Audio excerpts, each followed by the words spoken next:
Tudo bem, pessoal? Temos mais um convidado de peso e estreante no programa, o Professor Cien. Ele é a estrela do popular canal do YouTube, Predictive History. Ele usa a teoria dos jogos para analisar eventos geopolíticos passados, atuais e futuros. E ele se junta a nós agora. Professor, é ótimo tê-lo aqui. Bom vê-lo, senhor. Obrigado por me convidar. Sim, claro. Então, para as pessoas que não estão familiarizadas com seu trabalho, eu queria mostrar às pessoas que em 2024, você fez 3 grandes previsões. Uma, que Trump venceria; 2, que ele iniciaria uma guerra com o Irã; e 3, que os EUA perderiam essa guerra.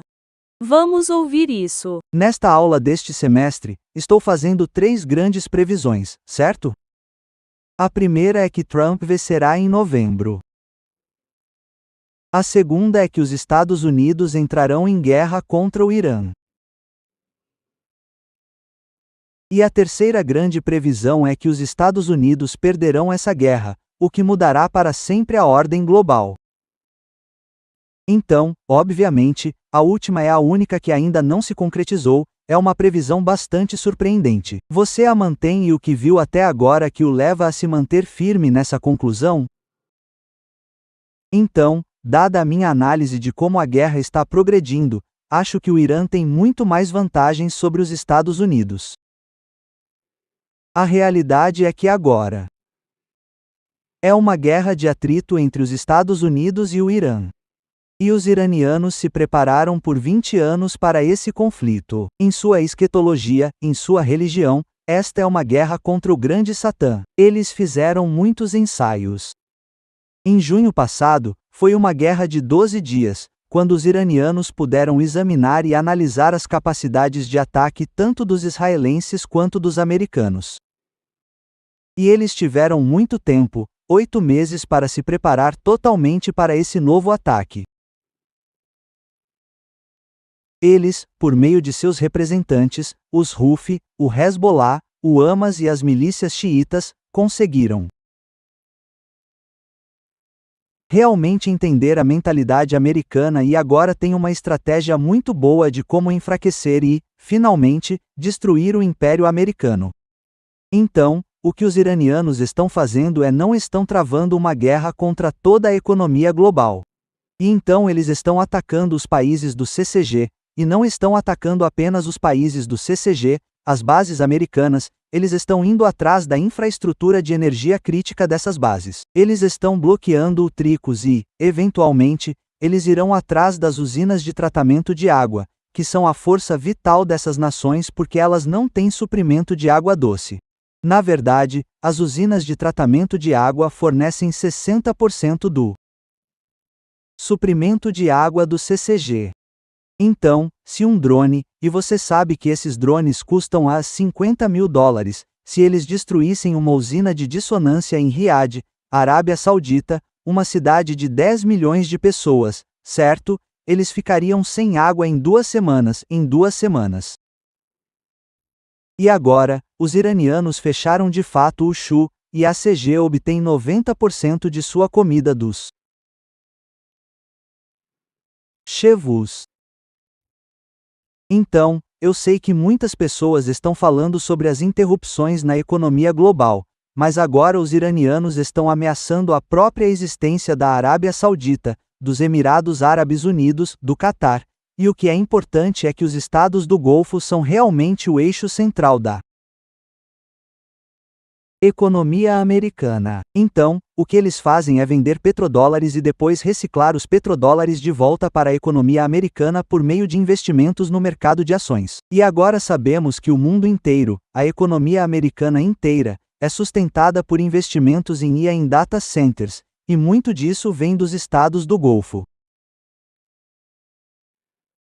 Então, se os estados do Golfo não puderem mais vender petróleo e não puderem mais financiar a bolha de IA nos Estados Unidos, essa IA estourará e, com ela, estourará também toda a economia americana, o que é realmente um esquema financeiro Ponzi, certo? Então, essa é uma situação terrível que os americanos estão enfrentando agora. Sim, quero dizer, voltando ao seu ponto, senhor, um data center da Amazon foi literalmente atingido nos Emirados Árabes Unidos e agora, é claro, as grandes empresas de tecnologia que estavam olhando para os Emirados Árabes Unidos como um grande centro potencial de investimento em data center com energia barata e abundante provavelmente repensarão isso. Temos aqui a possibilidade de projetar o próximo na tela. Os Estados Unidos estão correndo para cumprir a missão no Irã antes que as munições acabem. Isso é especificamente sobre a matemática dos interceptores. Há um vídeo famoso de ontem em Israel que mostra um único míssil balístico iraniano que está sendo alvejado por cerca de 11 interceptores diferentes. Todos erram o alvo, a maioria deles vindos dos Estados Unidos. Sem mencionar todas as diferentes bases, os países do CCG sobre os quais você acabou de falar e a assimetria do custo. É $1 milhão por míssil, dezenas de milhões por interceptor em alguns desses casos. Com essas munições acabando, como isso muda o cenário global? Então, você está na China. Obviamente, muitos dos estoques dos Estados Unidos na Ásia provavelmente terão que ser canibalizados se isso continuar. Como isso afetará o cenário global aqui? Certo. Então, meu primeiro ponto é que as Forças Armadas dos Estados Unidos não foram projetadas para lutar em uma guerra do século XXI. Lembre-se de que o complexo industrial militar surgiu após a Segunda Guerra Mundial e foi projetado para lutar na Guerra Fria. E a Guerra Fria foi realmente sobre mostrar os músculos sobre quem era capaz de enviar pessoas para o espaço, quem era capaz de levar a pessoa primeiro à Lua, quem tinha os sistemas de mísseis mais complexos. E então toda a estratégia militar americana gira em torno de uma tecnologia muito sofisticada que custou muito dinheiro para ser construída.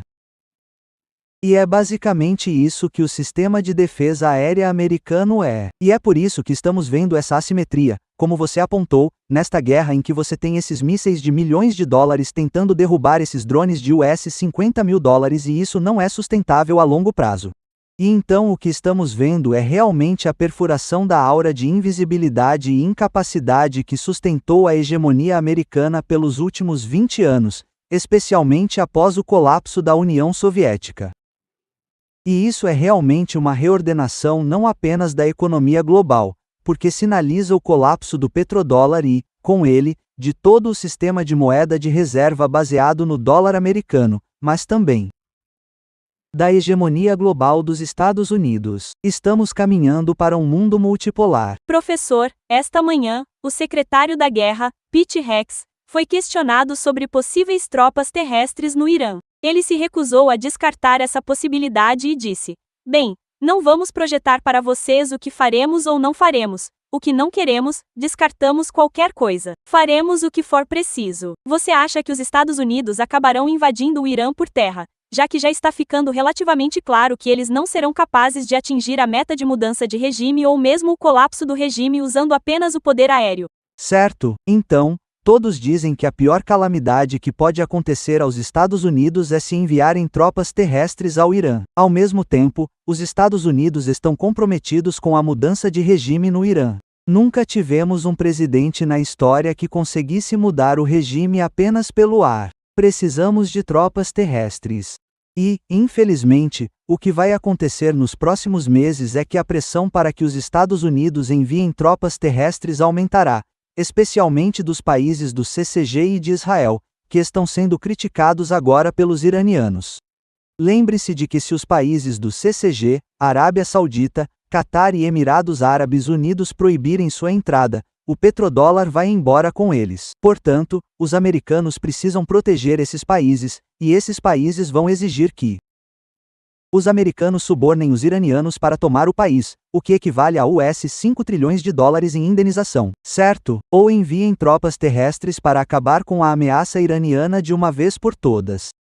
E eu sei que não há vontade política para que tropas terrestres sejam usadas contra o Irã entre o povo americano, mas lembre-se de que 78% do povo americano era contra os ataques iniciais contra o Irã. Certo, e uma das coisas que realmente entra em questão, eu acho, com tudo isso, senhor, quando olhamos para o cenário geopolítico e o sacrifício em grande parte disso pelos Estados Unidos em nome de Israel, é uma espécie de questão sobre quem e o que queria isso. Na verdade, estávamos curiosos para saber sua opinião sobre uma reportagem contestada aqui do Washington Post. Podemos colocá-la aqui na tela. F3. Uma pressão dos sauditas. Israel ajudou a levar Trump a atacar o Irã. Agora, isso foi contestado internamente pela Arábia Saudita, dizendo que eles não pressionaram o governo Trump a atacar o Irã. No entanto, este é claramente um vazamento autorizado do nosso próprio governo tentando pelo menos colocar parte da culpa em nome do CCG. O que você acha dessa análise e dessa narrativa de que a Arábia Saudita também estava tentando estar por trás dessa pressão para bombardear o Irã? Então, sempre argumentei que tanto a Arábia Saudita quanto Israel estão fortemente investidos na mudança de regime no Irã. Na verdade, a Arábia Saudita vê o Irã como uma crise muito maior do que Israel, porque lembre-se de que Israel ainda tem armas nucleares e tem uma economia muito diversificada e sofisticada, enquanto a Arábia Saudita depende completamente do petróleo e sempre teve problemas com o Irã, porque o Irã é uma teocracia oposta à monarquia saudita. O Irã financia e equipa os Houthis, que há muito tempo são antagônicos à Arábia Saudita, e agora a economia saudita está sofrendo. Eles estão tentando se voltar para uma economia mais turística. É por isso que trouxeram Ronaldo. É por isso que estão mudando para jogos eletrônicos. É por isso que estão construindo algo chamado linha-anel. E todas essas coisas não estão dando certo. Então, eles precisam conseguir controlar os recursos petrolíferos de todo o Oriente Médio se quiserem sobreviver e prosperar como nação. Então, acredito que essa reportagem é confiável, embora faça a Arábia Saudita parecer ruim. Mas lembrem-se, a Arábia Saudita diz que quer paz, mas está a ajudar os israelitas e os americanos a atacar o Irã neste momento porque está a permitir que os israelitas e os americanos utilizem o espaço aéreo saudita. Por isso, ajudem-nos a compreender porque ainda me parece que há algumas peças que não batem totalmente certo. Antes desta guerra contra o Irã, os altos escalões militares chegaram ao chefe do Estado-Maior Conjunto e disseram: esta é uma péssima ideia.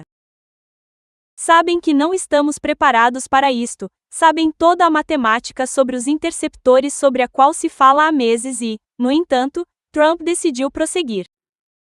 Qual é o cálculo que ele estava a fazer aqui que o levou a tomar o que, sabem, já parecem ser ações catastróficas, certo? Então esta é a questão-chave. Por que é que eles fazem isto? Penso que há 3 possibilidades, ok? E penso que todas as 3 possibilidades são válidas. A primeira é a ideia de arrogância. Olhem para a história, é assim que os impérios se comportam.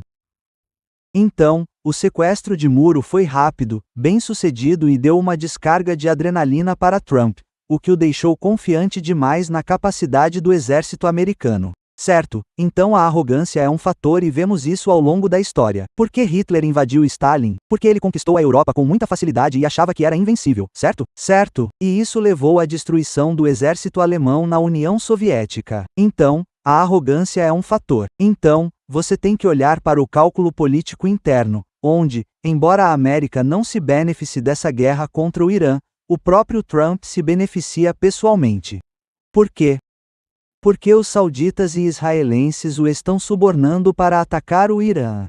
Lembre-se de que os sauditas investiram as $2 bilhões no fundo de private equity de Jared Kushner, que é genro de Donald Trump, e os israelenses, por meio de Miriam Eden, têm financiado a carreira vocal de Trump. Certo, então, Moradem disse alguns meses atrás que investiria as $250 milhões se Trump concorresse a um terceiro mandato. Então, Trump está recebendo muito apoio financeiro e político dos sauditas e israelenses. Lembre-se também de que, se essa guerra der errado e Trump for forçado a usar tropas terrestres, ele provavelmente obterá a aprovação do Congresso, o que lhe dará poderes de guerra emergenciais, o que lhe permitirá influenciar as eleições de meio de mandato. Então, Trump está pensando em um terceiro mandato, mas acho que, na fase de testes, ele provavelmente não o conseguirá. Mas se houver uma guerra acontecendo e você puder adiar as eleições, tiver poderes de guerra emergenciais e as pessoas se unirem em torno da bandeira, ele provavelmente obterá um terceiro mandato.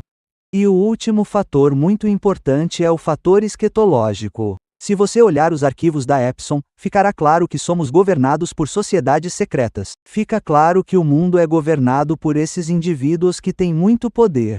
Não sabemos quem são, mas eles controlam os militares. Eles controlam o aparato de segurança nacional. E essas pessoas, nós temos nomes diferentes para elas. Você pode chamá-las de Illuminati. E os Illuminati são compostos por 3 grupos principais, certo? Você tem os jesuítas que controlam o Vaticano. Você tem os sabatinos francos que controlam o Israel moderno hoje. Você tem os maçons que controlam o aparato de segurança nacional dos Estados Unidos e eles acreditam que Israel e essa guerra no Oriente Médio são essenciais para o fim dos tempos e para a criação do paraíso na Terra. Então é quase como um roteiro que eles estão seguindo, embora não faça nenhum sentido duplo. Certo, então eu diria que essas 3 são as melhores razões pelas quais isso está acontecendo. Uau! Bem, senhor, espero que você volte. Acho que isso foi muito informativo para nós dois. Agradecemos profundamente seu tempo. Obrigado. Obrigado. Ei, se você gostou do vídeo, clique no botão curtir ou deixe um comentário abaixo. Isso realmente ajuda a levar o programa para mais pessoas. E se você quiser receber o programa completo, sem anúncios e na sua caixa de entrada todas as manhãs, você pode se inscrever em breakingpoints.com. Isso mesmo. Receba o programa completo. Ajude a apoiar o futuro da mídia independente em breakingpoints.com.